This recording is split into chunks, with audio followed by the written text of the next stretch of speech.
नारायण नारायण. पर महाराज असं काय झालं होतं तेव्हा आणि काय होणार होतं? जे घडणार होतं ती एक अशी घटना होती की त्याचा अर्थ हे समजणं सोपं नव्हतं. एक अशी घटना ज्यामुळे सारी सृष्टीच विस्मयचकित झाली. हे का घडलं हे तेव्हा थेट उमजणं कठीण होतं. अत्यंत प्रबळ अशी ही घटना होती. काय होणार होतं देवा? सांगतो बानू. साक्षात श्री महादेव श्री ब्रह्मदेवांचे 5वे मस्तक कापणार होते.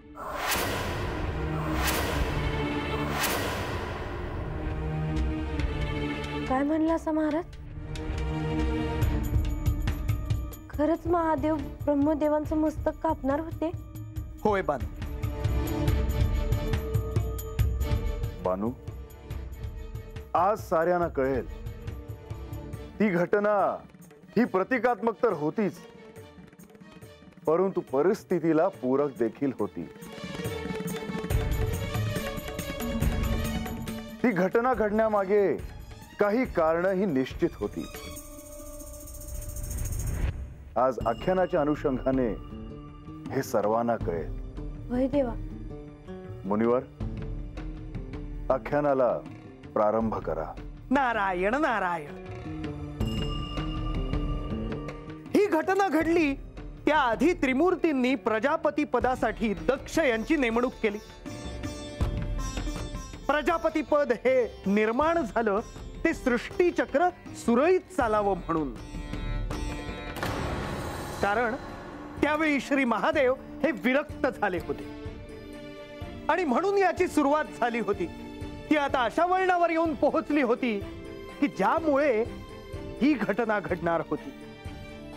नारायण नारायण.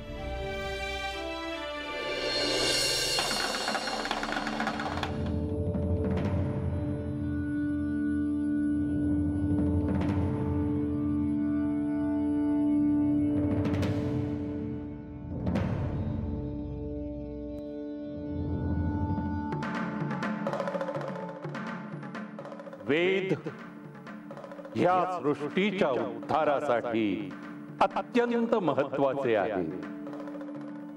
वेदांमुळेच हे सृष्टी चक्र चालू आहे. वेदांमुळेच या सृष्टीचे नियम आणि संतुलन अबाधित राहिले आहे. वेद हे चराचरात आहे. वेद ही केवळ एक संकल्पना नाही, ते सार्वभौमत्व आहे. वेद हे संस्कृतीचे पोषकत्व अबाधित ठेवण्यासाठी आहे.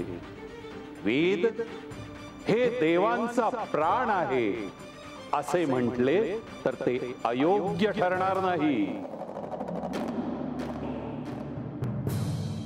वेद चुकीचे आहेत.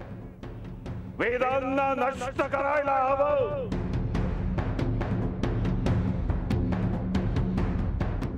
सफरचंदाचे काप नीट परतल्यानंतर त्यामध्ये दालचिनी पूड आणि मध घालून पुन्हा नीट परतून घ्यावं. बटर लावलेल्या ब्रेडवर सफरचंदाचे तुकडे, बदामाचे तुकडे, टुटी फ्रुटी, डार्क चॉकलेट आणि मीठ घालून दुसरा ब्रेडचा तुकडा त्यावर ठेवून वरच्या बाजूला बटर लावून घ्यावं. एका बाउलमध्ये स्ट्रॉबेरी सिरप आणि क्रीम घालून सॉस तयार करून घ्यावा. तयार सँडविच पॅन मध्ये बटरवर ग्रिल करून घ्यावं आणि स्ट्रॉबेरी सॉस बरोबर सर्व्ह करावं.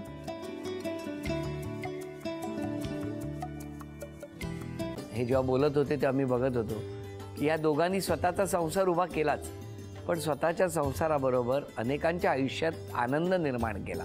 तो आनंद महत्त्वाचा. हसत राहा, आनंदी राहा असं म्हणत शुभेच्छा देऊया. आणि ही झी मराठीकडून भेटवस्तू डेव्हिड तुमच्यासाठी. अभिनंदन. आणि वहिनींना तथास्तु पुणे यांच्याकडून ही पैठणी. अभिनंदन.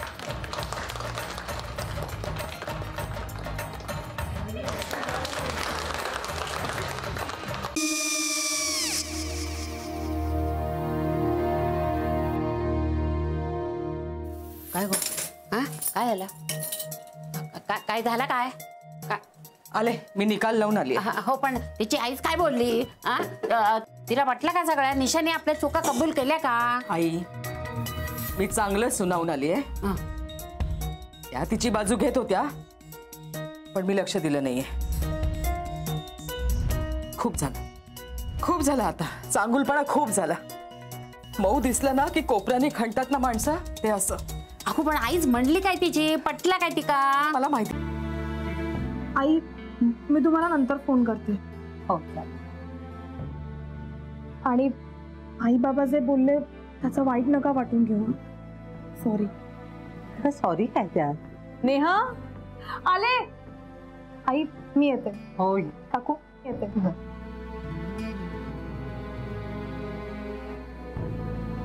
सावकाश जाग हो हो